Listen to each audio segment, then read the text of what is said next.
Chapter 1. Ethan, your mom's surgery is going to be $50,000. You need to figure something out. I gripped my phone, watching my wife, Sophia, smiling for the camera, a massive annual charity gala banner hanging behind her. Sophia Hayes once again demonstrates the profound social responsibility of our corporate leaders, pledging a remarkable $1 million tonight for education in underprivileged communities. The host's voice boomed from the live stream, and my heart sank to the floor. $1 million. To her, it was just a number. But my mom was lying in an ICU bed, waiting for that $50,000 just to stay alive.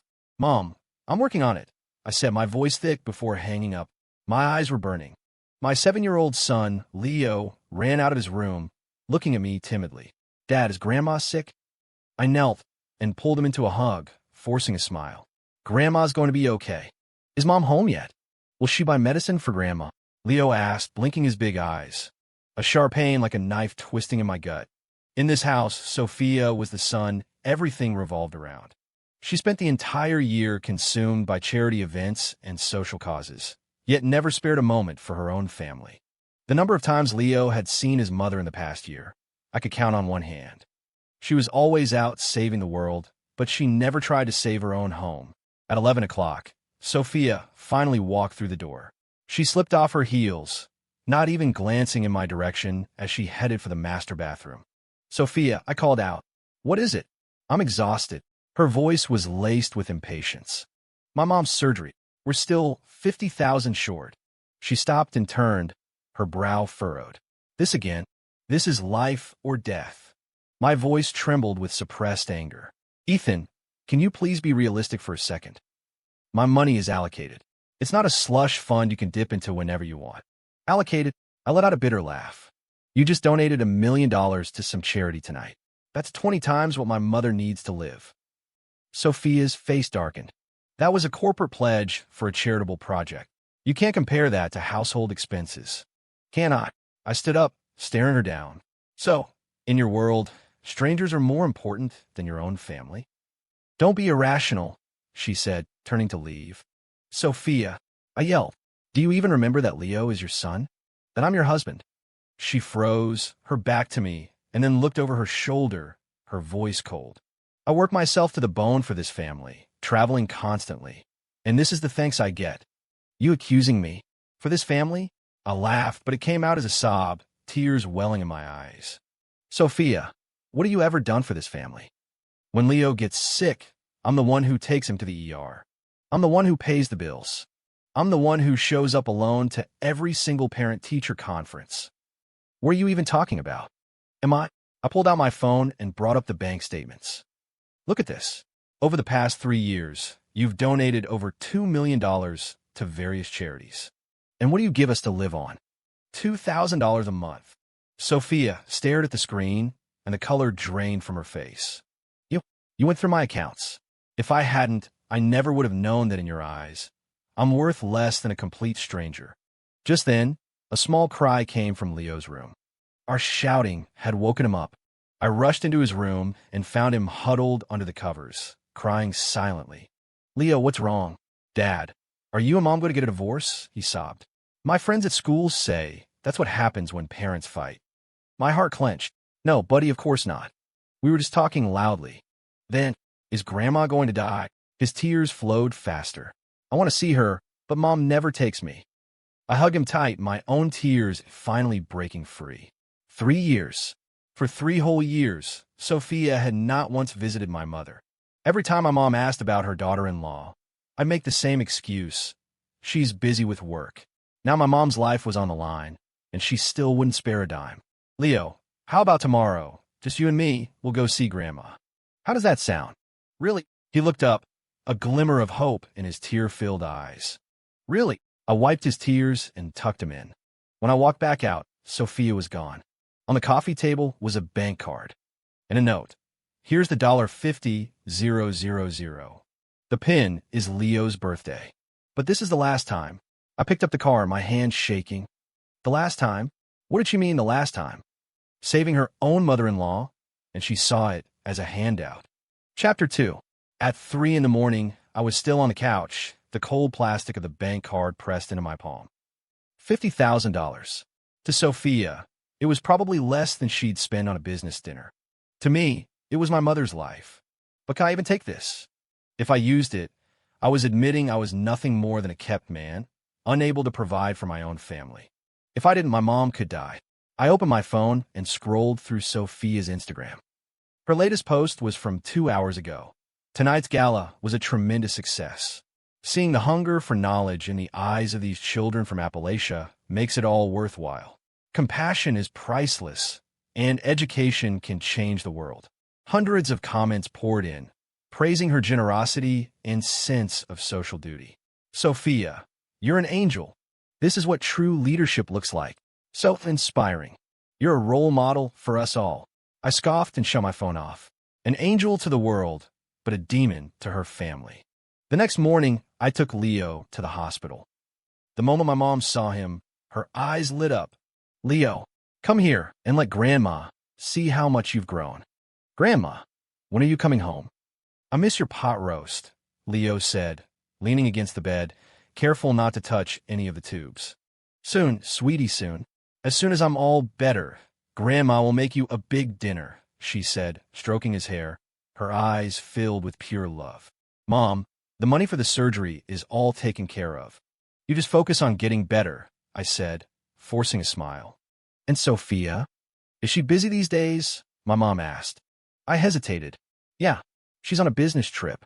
That girl works too hard. When I get out of here, I need to thank her properly. My nose stung. My mom still had no idea that her daughter-in-law had never once considered her family. After sorting out the hospital paperwork, I took Leo home. On the way, he suddenly asked, Dad, why doesn't Mom ever come visit Grandma? I didn't know how to answer. Mom's really busy, buddy. She has to work to make money. But Mom has a lot of money, Leo said, his question so simple it was profound. Can't she take just one day off to visit Grandma? He was right. Why couldn't she? That night, Sophia didn't come home again. I saw on the news that she was attending a launch ceremony for a new anti-poverty initiative. Dressed in a sharp designer suit, she mingled effortlessly with politicians and executives. The reporter asked her, Ms. Hayes, as a leading female entrepreneur, what do you believe is the most important quality for a business leader? Sophia smiled into the camera. A sense of responsibility. A responsibility to society. A commitment to caring for the vulnerable. That is the mission we, as entrepreneurs, must embrace. Responsibility? I almost threw the remote at the television. How could someone with no sense of responsibility to her own family have the audacity to preach about it to the world? Late that night, Sophia finally returned. She smelled of wine. Her cheeks flushed as she stumbled slightly. Is Leo asleep? She asked. Hours ago, I replied coldly. Why are you still up? Waiting for you. She gave me a sideways glance and sat on the sofa to take off her heels. Sophia, we need to talk. What's there to talk about? I gave you the money, didn't I? This isn't about money. I sat across from her. I want to ask you, where does Leo fit into your life? At all. She paused, looking up at me. What is that supposed to mean? When was the last time you held him? Do you know what his favorite thing in the world is? Do you have any idea how he's doing in school? I'm busy, Ethan. You know that. Busy. I pulled out my phone. Today you launched a new program, pledging to support 100 low-income families. You're giving them $300,000. You don't know any of those kids, but you'll spend a fortune on them. Meanwhile, your own son, do you know you spend less than $1,000 a year on toys for him? Sophia's expression shifted. That's different. How is it different? They're all children. Why are other people's kids more important than your own? I'm doing good in the world, she said, standing up, her voice rising. Those children are desperate. They need help. And Leo doesn't. He needs a mother. He needs you to be present. Have you ever given him that? Sophia was silent. After a long moment, she said, You don't understand, Ethan. It's complicated out there. I have to maintain my public image, the company's image. Philanthropy is a part of my career. Your career. I let out a bitter laugh. Sophia, who do you think you are? Mother Teresa? You. I'm telling you, from this day forward, I'm not taking another cent from you. I'll find a way to pay you back for Mom's surgery. I stood up. And one more thing. I want a divorce. Sophia froze. What did you just say? A divorce. I am done with this life. Are you insane, Ethan? You're going to throw away our marriage over $50,000. It's not about the money. I looked at her, my heart filled with a vast, aching disappointment. It's about 7 years of marriage in which you have never once treated this house like a home. Sophia stared at me for a long time, and then a slow, mocking smile spread across her face. Ethan, do you honestly believe you'd be better off without me? Her smile was dripping with sarcasm and a sense of superiority. What's your salary? 100,000 a year, maybe 120? I bought this house. I bought the cars. I pay for Leo's private school tuition. On what grounds do you think you could divorce me? A wave of humiliation washed over me. She was right. For years, I had depended on her financially. But that didn't mean I had no dignity. You can have the house. You can have the cars. Leo stays with me. I'll give him the childhood he deserves. The childhood he deserves? Sophia scoffed. On 100,000 a year. What kind of childhood is that? Can you afford piano lessons? Can you pay for him to study abroad in the summer? I can't afford those things, but I can give him my time. I can give him a father's love. You can't buy that. You're so naive, Ethan, she said, shaking her head. Without money, all of that is just empty talk. Is it? I pulled out my phone and found the pictures I'd taken of Leo's journal. Do you want to see what your son writes about you? Sophia's expression faltered. What journal? I cleared my throat and began to read. Today in class, our teacher asked us to write about my mom. I didn't know what to write. What does my mom look like? What's her favorite color? Is her voice soft? I don't know. The other kids wrote about their moms, playing games with them, and helping with homework. But my mom never does that. Dad says she's busy helping lots and lots of other kids.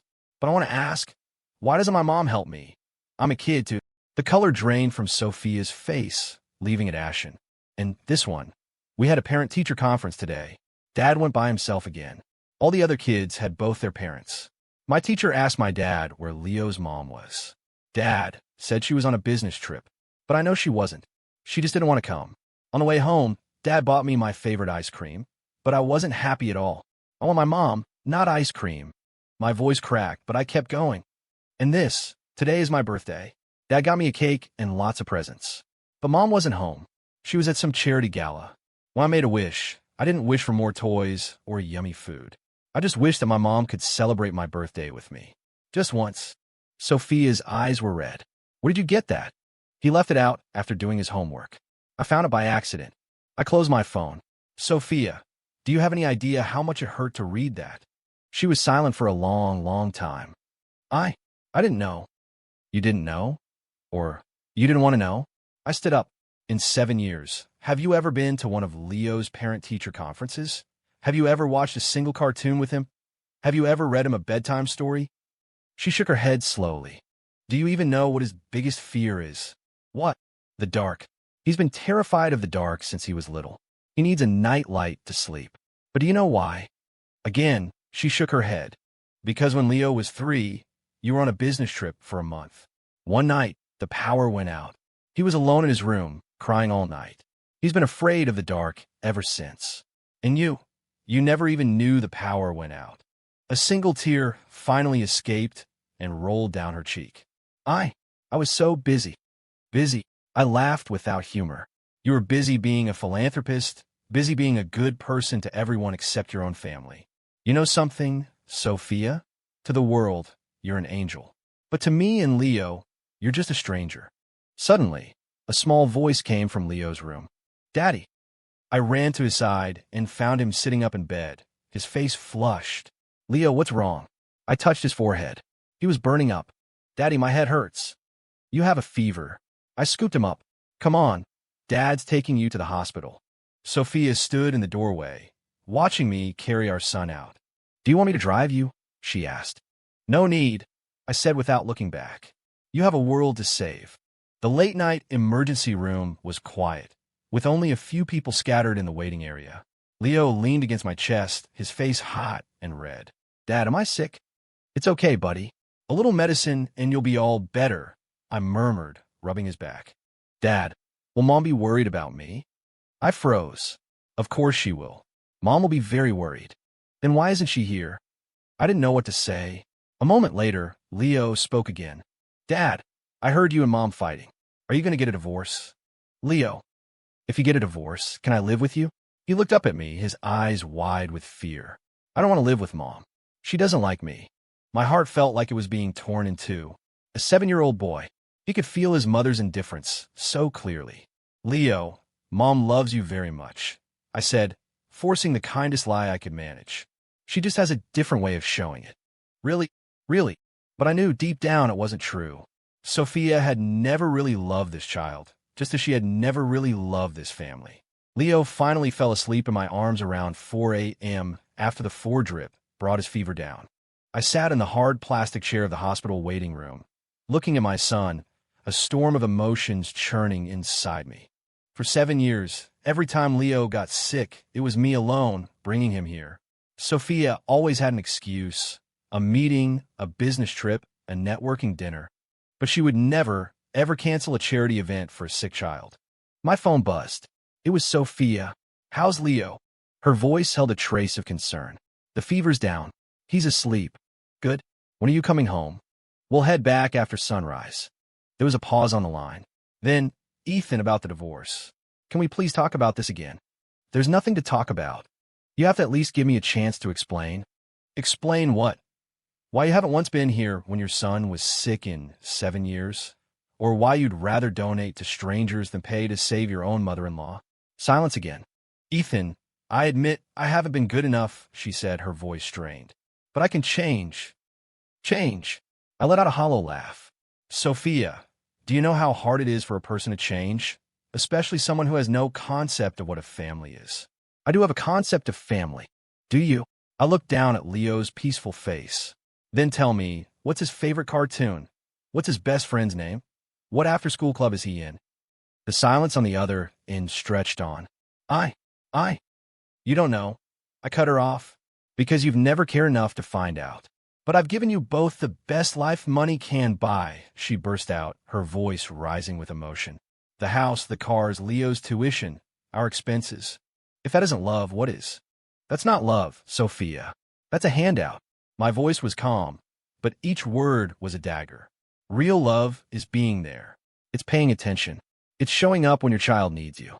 It's not just throwing money at a problem and thinking you've done your duty as a mother. Sophia started to cry on the other end of the line. Ethan, I honestly don't know how. I grew up like this. My parents were always busy. They were never around. I thought providing the best material things was enough. So you want Leo to have the same childhood you did? I asked. You want him to grow up feeling abandoned by his parents, too? No, that's not what I mean. Sophia, let's just end this, I said. This marriage isn't good for anyone. You can go on being the world's angel. I'll give Leo a real home. I hung up the phone before she could reply. When I carried Leo back into the house after sunrise, Sophia was sitting in the living room. A cup of coffee sat untouched on the table in front of her. She shot up from the couch the moment we entered. How is he? Does he still have a fever? It's gone. I carried Leo straight to his room. Sophia followed behind me. I called his school and told them he won't be in today. I laid Leo down on his bed and pulled the covers over him. Sophia hovered in the doorway, wanting to come in but hesitating. Can I go in and see him? She asked softly. I walked past her without a word. She followed me into the living room. Ethan, please, let's talk. I told you, there's nothing left to say. Are you really this heartless? 7 years of marriage. Doesn't that mean anything to you? I stopped and turned to face her. Meaning? Sophia, you tell me. What meaning has there been between us for the past 7 years? Of course there has. We what? I cut her off again. You come home after 11 every night. Your weekends are booked with business trips or charity galas. We barely exchange a dozen words in a week. You call that a marriage? She bit her lip, her eyes filled with pain. But I worked so hard. For this family. You didn't work for this family. You worked for your career and for your reputation. I sank onto the couch, feeling a weariness that went bone deep. Sophia, what's the most important thing in the world to you? My family, of course. No. I shook my head. The most important thing to you is what other people think of you. You have to be the great philanthropist, the powerful CEO, the pillar of the community. Your family, we're just props for your public image. The color drained from her face. That's a horrible thing to say. Is it? I held up my phone and opened her Instagram feed. Look at this. Every single post is about your charity work, your company, your speeches. The one and only time you mentioned your family was for a sponsored post on Mother's Day. Sophia stared at the screen, speechless. You know what the irony is, Sophia? I went on. You've helped countless children you've never met, but you've never once truly cared for your own. You've saved countless families from falling apart, but you've destroyed your own in the process. Her composure finally shattered. Sophia crumpled to the floor, kneeling before me. Ethan, please, she begged, tears streaming down her face. Please don't divorce me. I know I was wrong. I swear I'll change. The powerful, untouchable woman who commanded boardrooms and charmed donors was now a wreck on the living room floor. Get up, Sophia. No, not until you agree to give me another chance, she sobbed, grabbing the hem of my pants. Ethan, please. I'll do anything. I know I messed up. It's not about one mistake, Sophia. This is a pattern, I said, gently prying her fingers away. Some damage can't be undone. What damage? I can fix it. I'll make it up to him. I walked over to Leo's room and pushed the door open. He was just waking up, rubbing his eyes. Dad, he murmured. Then he saw his mother on the floor. Why is Mom crying? His small face was filled with confusion. It's nothing, buddy. Mom's just having a tough day, I said, lifting him into my arms. Are you hungry? Dad can make you breakfast. Can I have pancakes? You got it. As I carried him towards the kitchen, Sophia reached out a hand to touch him. But Leo flinched, instinctively burying his face in my shoulder, dodging her touch. Sophia's hand froze in midair. The look of raw pain on her face was devastating. Leo, she whispered. He glanced at her for a second, then turned away, ignoring her completely. That single, silent gesture was more damning than anything I could have said. Even a 7-year-old could feel her coldness and instinctively kept his distance. I made the pancakes, and Leo ate them happily. Sophia just stood in the kitchen doorway, watching us like an outsider. Leo, can Mommy eat with you? She asked, her voice trembling slightly. Leo looked up at her, then at me. Dad, is Mom leaving again soon? I paused. Why do you ask that, buddy? Because Mom never eats at home, Leo said with the simple logic of a child. The last time she said she'd eat with me, her phone rang and she left before I was finished. Sophia's face flushed with shame. Not this time, Leo, she said quickly. This time, Mommy will stay and finish with you, I promise. He considered this for a moment, then nodded. Okay, you can sit here. As if granted a royal pardon, she hurried to the chair beside him. But the silence was deafening. She clearly had no idea what to talk to her own son about. So, Leo, how's school? She finally managed. It's okay, he mumbled. Made any good friends? Yeah. What are their names? Leo glanced at me, then reeled off a list. Mike and Sarah and Chris. Sophia nodded along, trying to look engaged. But I knew he was lying. His best friend was a little girl named Daisy. He invented a list of fake names, and his own mother was so clueless she didn't even notice. It just proved how little she knew about his world. After breakfast, Sophia got ready to leave for the office. At the door, she turned back. Leo, I'll try to be home early today. We can watch a cartoon together, okay? Leo just nodded without looking up. After she left, I asked him, why'd you lie to your mom? He looked down at his feet. I was afraid if I told her my real friend's name, she'd get mad at Daisy. Why would you think that? Because Mom doesn't like it when I have friends over, he said in a small voice. Last time Daisy came over to play, Mom got upset. She said she didn't want strangers in the house. Another dagger to my heart. Sophia's coldness wasn't just neglect. It was an active wall she built around herself, one that even her own son's friends couldn't penetrate. That afternoon, I had to go into the office for a few hours. My colleague, Mark, saw me and clapped me on the shoulder. Hey, heard your mom was in the hospital. How's she doing? Surgery went well. She's recovering, I said. That's great to hear, man. Seriously, if you need anything, just let me know. Thanks, Mark. I appreciate it. By the way, he said, lowering his voice, I saw your wife on the news last night, donating another $1 million to charity. That's amazing. She's got such a big heart. I forced a tight smile. Yeah, she does. You guys are so lucky. A beautiful family, successful, and so generous. My wife just buys purses and makeup. Lucky? If Mark only knew that this woman with a big heart wouldn't even pay for her own mother-in-law's medical bills, would he still think we were lucky? When I got home that evening, I was surprised to see Sophia was already there. She was sitting on the couch, and a cartoon was playing on the TV. Leo was there, too, but the scene was bizarre.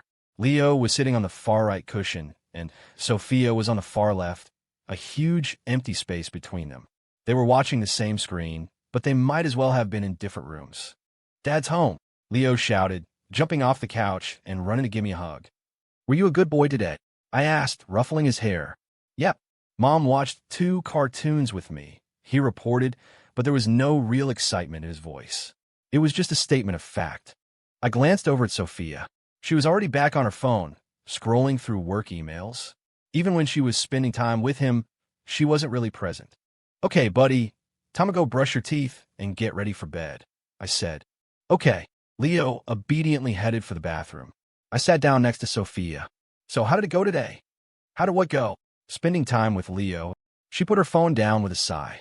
"It was strange. I don't know what to say to him, and he doesn't seem to want to talk to me." "That's to be expected," I said. "A relationship takes time to build. You can't fix 7 years of absence in one afternoon." "How much time will it take?" I looked at her and shook my head. "Sophia, this isn't about time." "Then what is it about?" "It's about heart," I said, standing up. "If your heart isn't in it, all the time in the world won't make a difference." Later that night, as I was tucking Leo in, he asked quietly, "Dad, did Mom watch cartoons with me today because you're getting a divorce?" I froze. "What makes you think that, buddy?" "Because she never watches cartoons with me," he said, with a logic far beyond his years. "It's like on TV. Right before parents get a divorce, they start being extra nice to the kid. A 7-year-old child shouldn't be this perceptive about pain." "Leo, do you want Mom and Dad to get a divorce?" I asked gently. He was quiet for a long time, thinking. "I want a mom who really loves me," he finally said. "If this mom can't love me, then I'd rather not have a mom." My eyes welled up. For such a little kid, he sounded so old and so tired. "Dad, if you get a divorce, can I stay with you forever?" "Of course," I choked out, pulling him into a fierce hug. "Dad is never, ever leaving you." "Good," he mumbled in my chest. "Dad, I love you." "I love you too, kiddo." After he fell asleep, I walked back out to the living room. Sophia was still there, not working, just sitting in the dark, staring at nothing. "What are you thinking about?" I asked. "I'm thinking that maybe I'm just not cut out to be a mother," she said, her voice barely a whisper. "Being with Leo today, we felt like strangers." "It's not your fault," I said, sitting across from her. "It's because you missed too much." "Missed what?" "You missed his first mama, his first steps, his first day of school. You missed every time he was sick, every time he cried, every time he laughed." I looked straight at her. "Sophia, you missed every single important moment in your son's entire life." Her tears started to fall again. "I thought making money was more important," she whispered. "I thought giving him the best of everything was what mattered." "And do you see that you were wrong now?" "Yes," she nodded. "But it's too late, isn't it?" I didn't answer. Some things, once broken, can't be fixed. The trust between a child and a mother was one of them.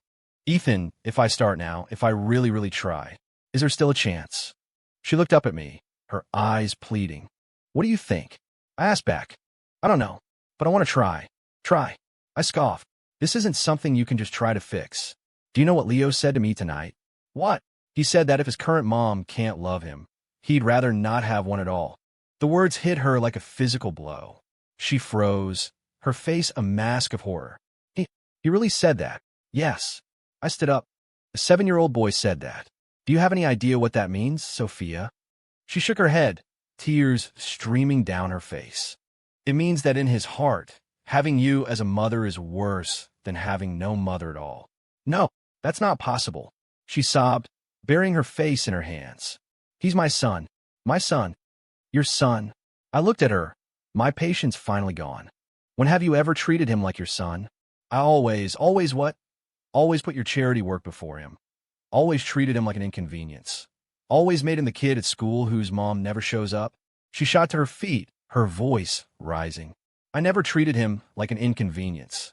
I gave him the best life possible." "The best life," I countered, my own voice rising to match hers. "Sophia, Do you know what the other kids at school call him? What? The boy with no mom. I said each word slowly and clearly. Because you never go to a parent-teacher conference, you never pick him up from school. They all literally think he doesn't have a mother. Sophia collapsed back onto the sofa as if her legs had given out. Once, I continued, my voice cold. He got into a fight with a kid who said he was lying about having a mom. Do you know how he tried to prove it? She shook her head, her body trembling. He showed them a picture of you on his phone. And you know what they said? They said the woman in the picture was too beautiful to be his mom. They said he must have downloaded a picture of a celebrity from the internet. A strangled sob escaped her lips. After that, Leo never mentioned you at school again. In his mind, it's better to have no mom than to have one who's a ghost. I didn't know. She stammered. There's so much you don't know. I started walking toward the bedroom. I'm calling a lawyer tomorrow. I'll have the divorce papers drawn up.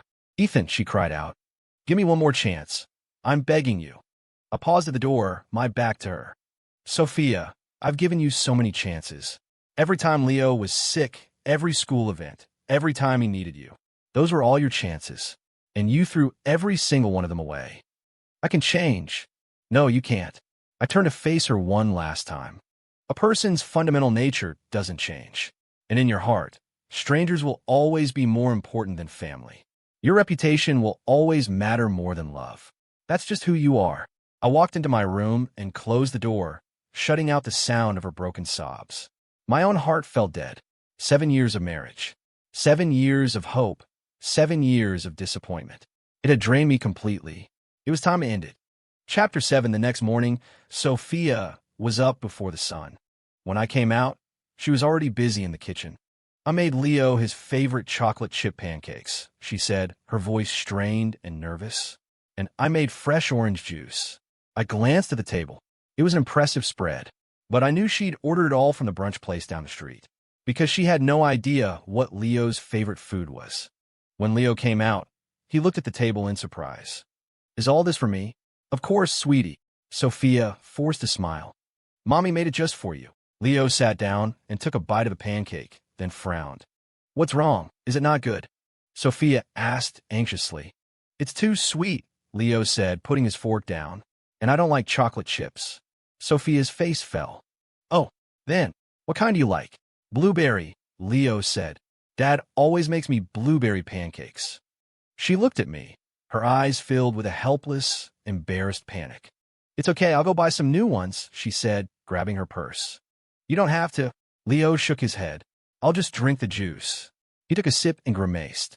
This is the sweet kind. I don't like sweet juice. Sophia froze completely. She had assumed, like with everything else, that all kids like sweets. She didn't know that Leo had always hated overly sugary things. I didn't know. Her voice faded to a whisper. I couldn't watch anymore. I went to the fridge and poured Leo a glass of water. Here, bud. Thanks, Dad. He took the glass gratefully. Sophia stood there, utterly lost. She wanted so desperately to be a mother, but she was discovering she knew nothing about her own child. Mom, are you going to work now? Leo asked. No. Mom's taking the day off. I want to spend the day with you, Sophia said. Leo looked genuinely surprised. Really? Whatever you want to do, we'll do it. He thought for a moment. I want to go to the park and feed the pigeons. Okay, she said. Let's go to the park. Sophia changed into a stylish athleisure outfit, and we all walked to the park together. But it was immediately clear how out of her element she was. She was wearing pristine white sneakers and tiptoed around any patch of dirt. While Leo ran laughing across the grass, she just stood on the pavement, watching. Mom, come play with me, he called out. Oh, sweetie, Mommy's shoes will get all dirty, she said, looking pained. The smile vanished from Leo's face. He shot her a disappointed look, then ran over to my side. Dad, let's go feed the pigeons. I walked with him over to where the birds were gathered, Sophia trailing behind us. Leo crouched down, happily tossing bits of bread to the flock. They swarmed around him, and he giggled with delight. Dad, look, that one is so fat. He sure is. All the people feeding him must be spoiling him. We were having a great time, but Sophia just stood apart, an awkward observer. One of the pigeons got brave and landed on Leo's shoulder. He gasped in excitement, and slowly raised a hand to pet it.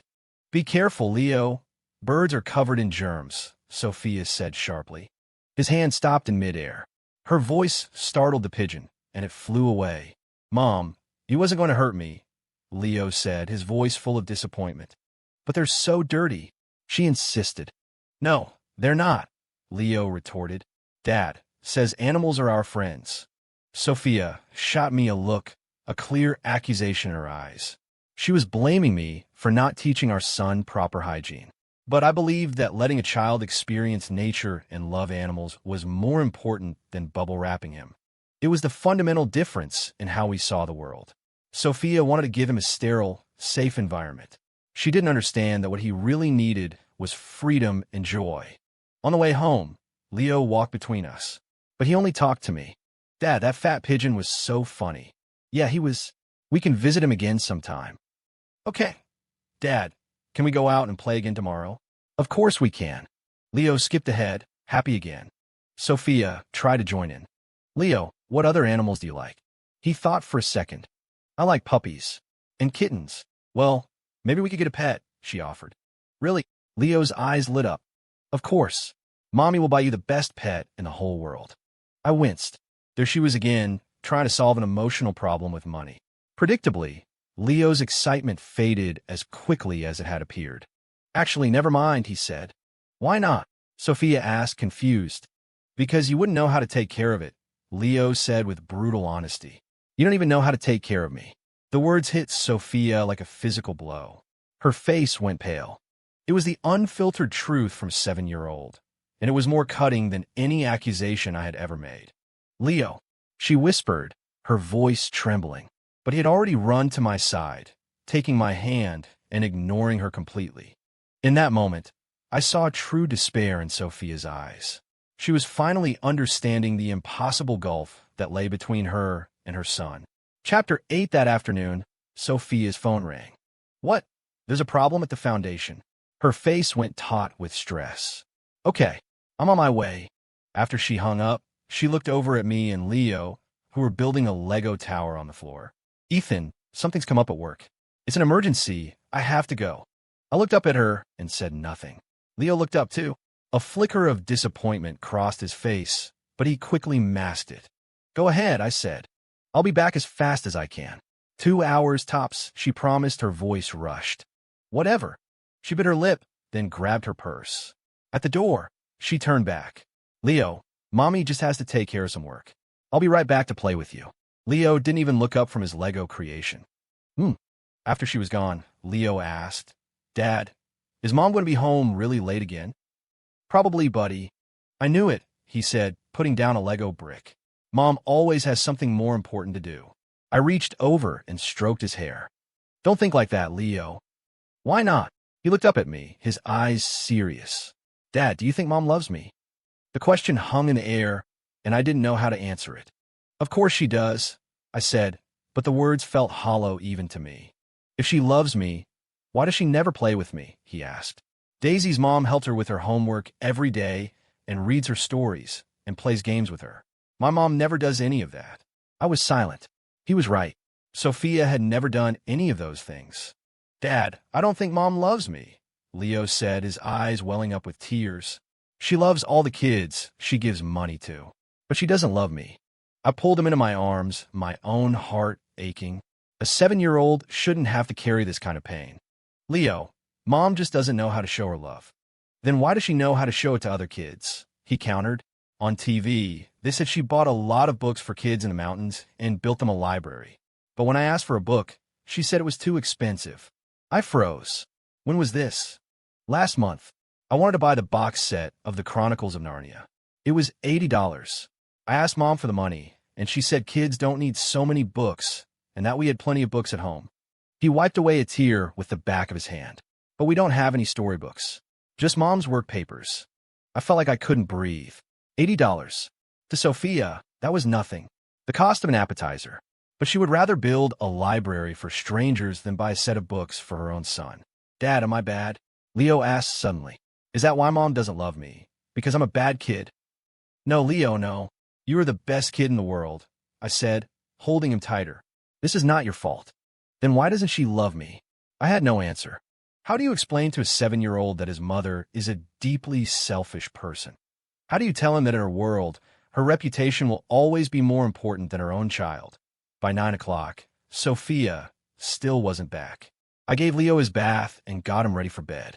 Dad, Mom said she'd be back in 2 hours. It's been 5 hours now, he said, looking at the clock on his wall. She probably got held up with something really important. More important than me? I had no reply. It's okay, Dad. You don't have to make excuses for her, Leo said, his voice sounding old and weary. I'm used to it. I'm used to it. Those 4 words, coming from my 7-year-old son, just about broke me. At 11, Sophia finally came home. She looked exhausted and guilty. Is Leo asleep? She whispered. Long ago? I answered coldly. I'm so sorry. I said 2 hours, but then... But then what? I cut her off. You broke another promise. It really was an emergency, she explained. There was a financial issue at the foundation. If I didn't handle it immediately, it would have affected hundreds of the kids we support. The kids you support? I laughed, but there was no humor in it.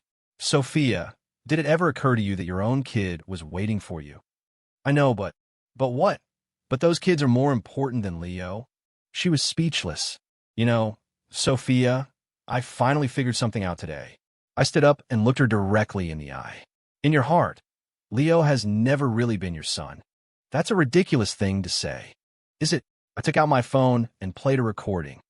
This is what Leo said to me today. Maybe you should listen. Leo's small, innocent voice filled the silent room. Dad, I don't think Mom loves me. She loves all the kids she gives money to. But she doesn't love me. As Sophia listened, her face grew paler and paler. Dad, am I bad? Is that why Mom doesn't love me? Because I'm a bad kid? She clapped a hand over her mouth, a sob escaping her lips. Stop it. Turn it off. No, you need to hear this. I kept it playing. This is your son's heartbreaking. The least you can do is listen. The recording continued. It's okay, Dad. You don't have to make excuses for her. I'm used to it. Sophia broke down completely, her body shaking with sobs. Sophia, a 7-year-old boy, says he's used to it. I said, turning off the recording. Do you have any idea what that means? It means you've already made him give up hope. Chapter 9, Sophia cried for a long, long time, her sobs echoing in the silent house. I had no idea. I honestly had no idea he felt that way. She choked out between gasps. Well, you know now, I said. Ethan, what do I do? She looked up, her face a mess of tears and mascara. How can I possibly fix this? You can't, I said, shaking my head. Some wounds are permanent. No, there has to be a way. She said desperately. I can quit my job. I can stay home and focus on him. I'll learn to cook. I'll learn how to take care of him. Be realistic, Sophia, I said. Could you really do that? Could you give up your career, your galas, your entire public identity? Could you stand not having the whole world telling you how wonderful you are? She opened her mouth, but no words came out. She knew she couldn't. Her philanthropy wasn't just a job. It was who she was. It was her entire sense of self-worth. Giving it up would be like giving up a part of herself. See, you don't even believe it yourself, I said, standing up. Sophia, let's just end this. It's better for everyone. No, please. She fell to her knees again.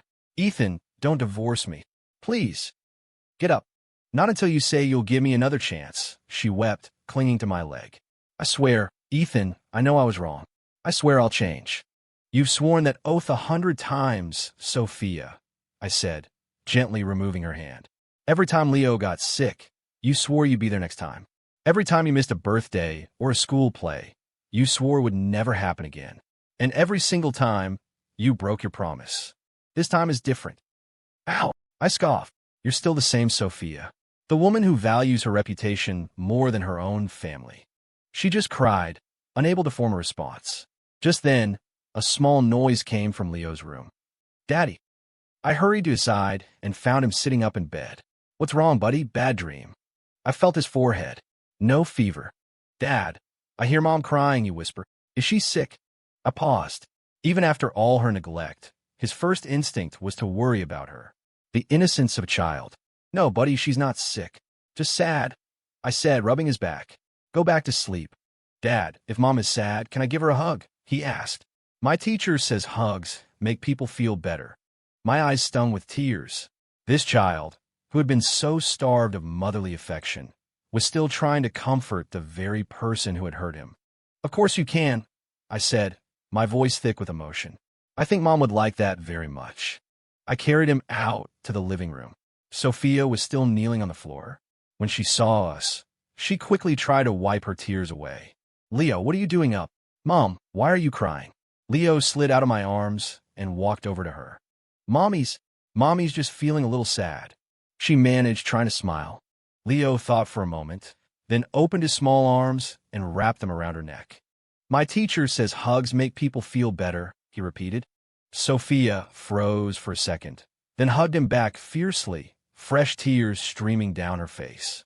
Leo, Mommy is so sorry. She sobbed into his hair. He just hugged her tighter. It's okay, Mom. Please don't cry. I don't like it when you cry. Okay, Mommy will stop, she said, try to regain her composure. Watching them, I felt a confusing mix of emotions. Leo was so kind and forgiving. And maybe, just maybe, Sophia was finally, truly getting it. But was it enough? Could one hug erase 7 years of absence? Could one "I'm sorry" heal the deep wound she had inflicted on her son's heart? I didn't know. Okay, Leo, time to go back to bed, I said. Okay. He let go of Sophia. Mom, you should go to sleep soon, too. Staying up late is bad for you. I will, sweetie, she said, stroking his head. Good night, my love. Good night, Mom. I tucked Leo back into bed. Dad, was Mom crying because of me? He asked from under the covers. Why do you think that? Because I said bad things about her, he said, sounding guilty. I shouldn't have said she doesn't love me. Leo, you didn't say anything wrong, I said, sitting on the edge of his bed. It's important to say how you feel.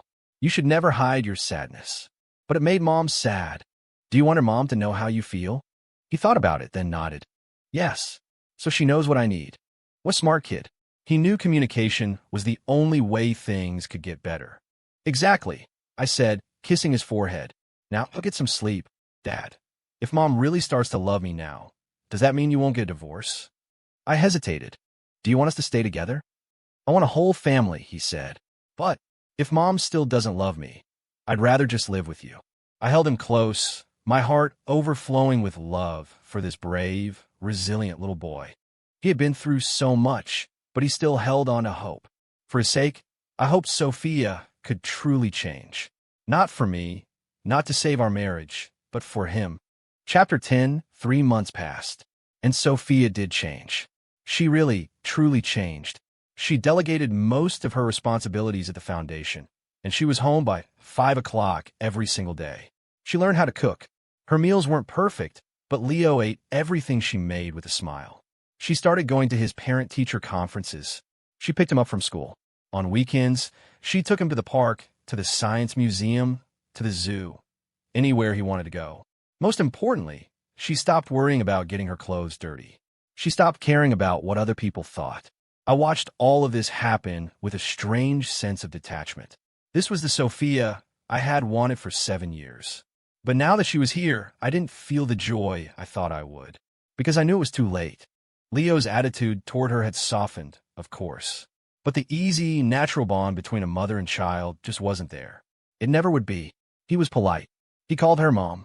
He went along with all her efforts to be close. But in his heart, I was still his anchor. I was the one he trusted. Sophia felt that distance, too. I could see the frustration in her eyes. She was trying so hard, but it wasn't enough. Today, Sophia took the day off to go with Leo to his school's field day. Afterward, the 3 of us went out for pizza. Did you have fun today, Leo? Sophia asked. Yeah, he nodded. Thanks for coming, Mom. You don't have to thank me. It's my job to be there, she said with a warm smile. From now on, I'll be at all your school events. Leo glanced at me, then looked back at Sophia. Mom, can I ask you a question? Of course, sweetie. If one day there was a kid who really, really needed your help, but I also really needed you to be with me, who would you choose? Sophia froze. It was the ultimate test. For 7 years, she had always chosen the other kid. I would choose you, she said, but her voice lacked conviction. Leo just shook his head. You're lying, Mom. No, I'm not. Yes, you are, he said, his voice calm and steady. You had to think about it before you answered. That means you still think the other kid is more important. Sophia's face flushed. She was stunned that her 7-year-old son could see right through her. Leo, it's okay, Mom, he said, and this was the most heartbreaking part of all. I don't mind anymore. I don't mind anymore. Those 4 words were more powerful than any tantrum or accusation. Sophia's eyes filled with tears, but she fought them back. The ride home was silent. That night, after Leo was asleep, Sophia came to me. Ethan, I'm never going to win him back, am I? I looked at her, unsure what to say. You're trying your best, was all I could offer. But it's not working, is it? She said with a bitter smile. He's kind to me. He plays along, but I can feel it. In his heart, I'll always be an outsider. I didn't deny it, because it was true. Some things, once lost, can never be recovered. Sophia, maybe we just weren't meant to be, I finally said. She nodded, and this time, she let the tears fall. I know, she whispered. I finally understand. Understand what? That some mistakes can't be undone, she said, wiping her eyes. Ethan, let's get a divorce. I was stunned. I thought she would keep fighting, keep trying. I never expected her to be the one to suggest it. Are you sure? I'm sure, she nodded. It's better for Leo to have a happy childhood with you than to grow up in this awkward, broken home. He'll stay with me, I said. I know. He should be with you. She stood up, a strange sense of peace settling over her. I'll make sure you're both taken care of financially. I know now that I can't give him what he truly needs. And what about you? What will you do? A faint smile touched her lips. I'll keep doing my charity work. It's the only thing I'm good at. But from now on, I'll always remember to make sure no child ever has to feel the way Leo did. The next day, we filed the papers. Leo took the news calmly. Is this better for everyone, Dad? He asked me. Yes, buddy, it is. Will Mom be happy? Yes, she will be. I'll be happy too, he said, a bright smile spreading across his face. Because I have the best dad in the whole world. I pulled him into a hug, my own eyes getting misty. Yes, we would be happy. Because we were finally free. Free from a person who was never really part of our family. And free from a marriage that was never really a marriage. Sometimes, letting go is the only way to find peace. For Sophia, she could continue being an angel to the world without the guilt of being a ghost at home. And for me and Leo, we could finally have what we always wanted, a small, quiet, and truly happy home.